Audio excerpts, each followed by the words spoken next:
brown sugar, salt, and pepper.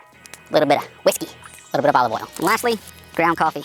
We're gonna add some special ingredients. So what we have here is sassafras. This is sourwood. Cut off the top here. See how it's unfolding? It just unrolls. Got a little bit of pepper. Now we're going with a little bit of salt. A little bit of brown sugar, ground coffee. Oh yeah, that's actually almost halfway cooked through, so we're gonna go ahead and flip it.